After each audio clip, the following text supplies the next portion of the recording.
Hello guys, welcome back to my channel and welcome to a new video. If you are an OG, if you're new, my name is Zanele. So I'm a registered nurse and I'm here to document my life as a South African nurse. I'm literally staying by the road, so if you guys can hear taxis hootering and stuff, please forgive the noise. Today's video, it's another sit down. It is a video of me giving you a piece of my advice based on the experience that I've had on this particular topic. Yeah, let's not waste time, let's get on the video.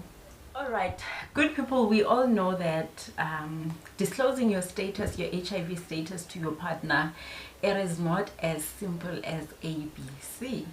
If you go today and you do an HIV test and the results come back positive, it is not easy to go back to your partner and say, hey babe, I tested HIV positive, compared to going back to your partner and say, hey babe, I've been diagnosed of diabetes, I've been diagnosed of hypertension, and all of this, it is here because of the stigma that was associated with HIV from the onset of the chronic disease. I want to speak about the experiences that I've had with different clients, right? And how different clients would approach certain ways of disclosing to their partners. Sometimes partners don't want to disclose to their partners because they are scared that they're going to be rejected. They are scared that they're going to be blamed. They are scared that they're going to be left alone. Like bazotanjiwa. Nobody wants to be rejected. Nobody wants to be dumped. Nobody wants to be blamed. Blame you, the one who tested positive. You, the one who brought the disease in the relationship. I don't know where do we get that narrative or what makes us think that is always how things are. Often the one who tests positive in a relationship is actually the one who is said to have brought the virus in the relationship, and it is not always that way. I will tell you why am I saying what I'm saying. That will be the guilt. And secondly, people are afraid of being rejected, and by rejection I mean the moment you disclose your status to your partner, they're like, I don't think I can be with someone who is HIV positive. And I think what makes people to reject people who are living with HIV, it is actually the fear of being infected. I don't think there's anything beyond that. It is just the fear. Thirdly, ukdambiwa. Some people will on the spot break up with you the moment they find out that you are HIV positive or you are living with the virus. And these are the three things that often makes partners not to disclose, or that makes it difficult for partners to disclose to their people, right? So I just want to sit here and actually share how you can find easy ways to disclose to your partner. The first thing that you can do, which will make things very easy for you and your partner, is if you guys rather go for couples testing other than going individually. If your relationship is not a relationship where HIV testing is a culture, then if that is something you would like to initiate right now, please, I would advise that you would rather go together with your partner, because if you go together with your partner, there is what we call couples testing, and with couples testing you will get counsel together before the HIV test, pre-couple test counseling.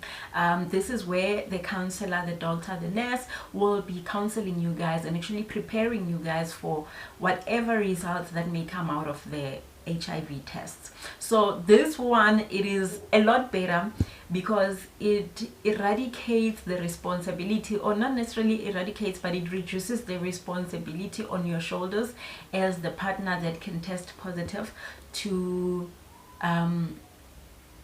open up or disclose your status.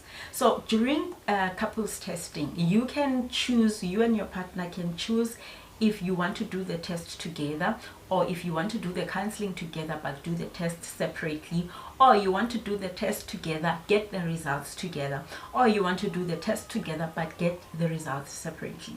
So you can decide, you can speak to your healthcare worker and decide what type of couples counseling you guys are comfortable with.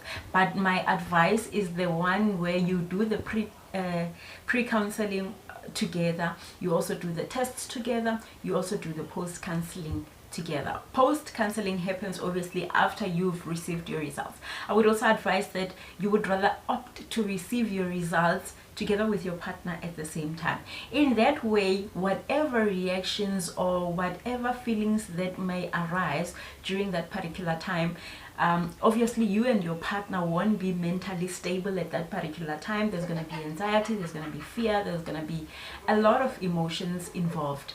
But there is at least one person who is sane, at least one person who is not involved in this situation, and that is the healthcare worker. And that person is there to help you guys manage the situation and the environment that you will be in terms of responding to questions and giving you guys some clarity, and also adding on information that you guys might not know concerning HIV after receiving your results. Things such as how to have children when you and your partner status are not the same, when the other one is positive and the other one is negative.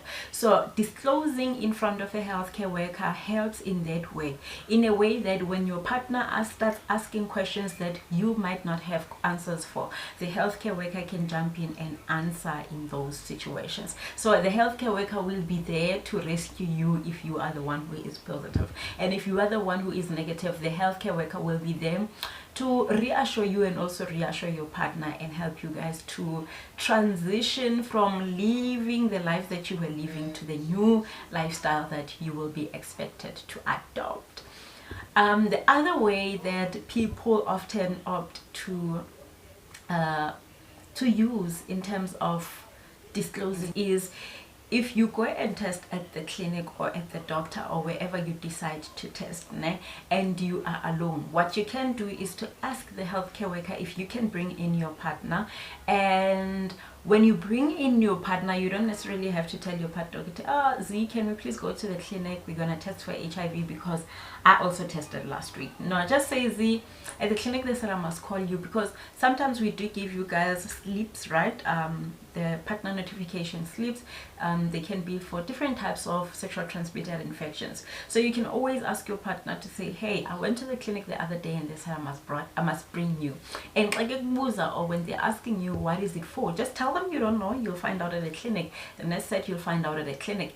And what you need to do is to discuss with the nurse prior, or rather on the day of your diagnosis, that Sister Z, I actually want to bring in my partner. I want to disclose to my partner, but I'm not confident enough to do it at the comfort of my house and alone. So I would really appreciate it if we can make an appointment where it's going to be me, you, and my partner, so that you can answer questions that I'm unable to answer. So when you and your partner comes in, obviously Sister Z will already have an idea of why you guys are there, and she is gonna assist in leading the session, but she is definitely not gonna do the disclosure for you. You have to do the disclosure for yourself. What Sister Z can do is to answer questions that you might not be able to answer, and also to clarify some confusion if there is any from your partner's side. The other thing that you can do to disclose to your partner, it is actually to just be upfront, as long as you know that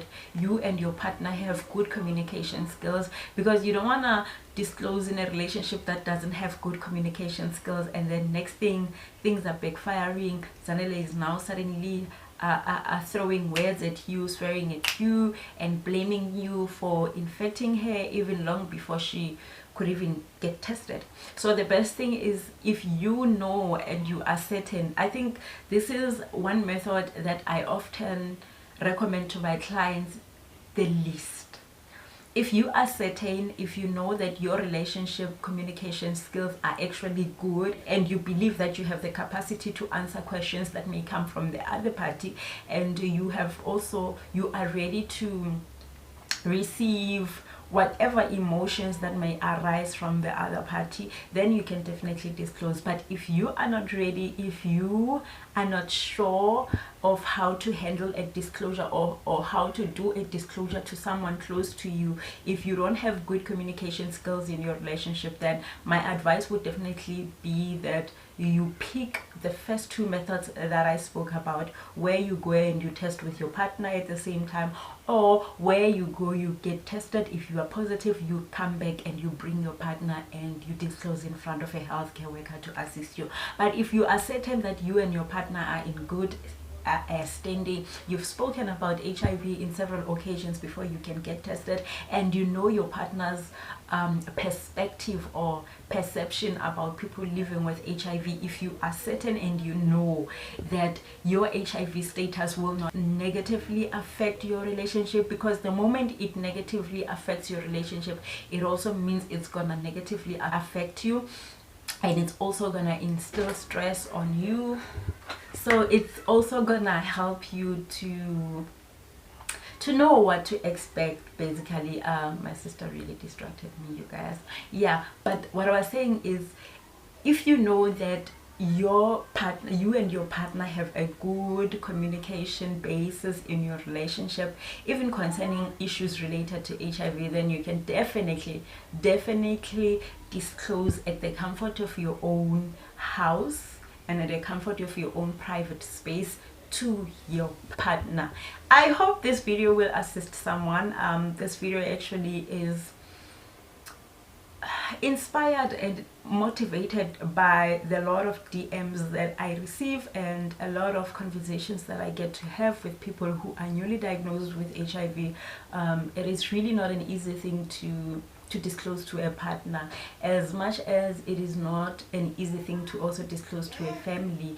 But with family, I often say, even if I don't disclose to a family, like, it's not like I'm sleeping with them or I'm exposing them in any way.